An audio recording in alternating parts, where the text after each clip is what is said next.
Stewart Purvis, an important week for Bees United in preparation for the AGM later this month.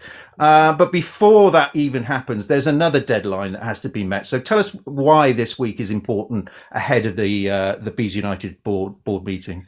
Well, we've built the membership up to just under 2,500, and there are people who still want to join. And if they want to take part in this year's annual general meeting, they need to join by this Wednesday. That's the 24th. And then once they've joined, then we'll tell them what to do to take part. But the crucial deadline is, please, if you want to join by Wednesday.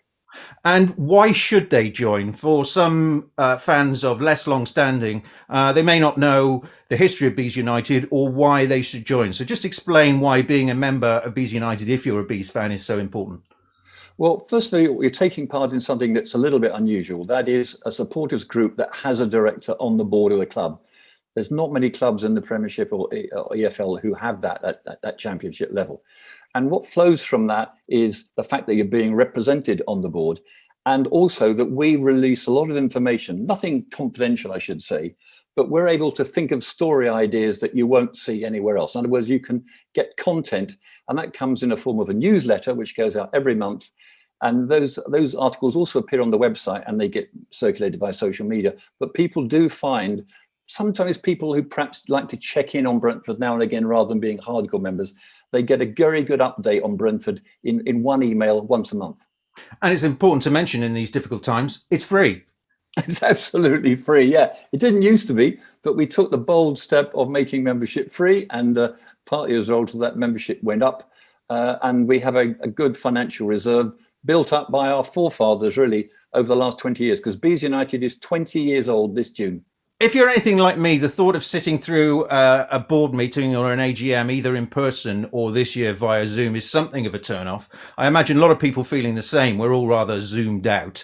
Why should people who are interested and care about the future of this club, who are Bees fans, make an effort to come to this AGM?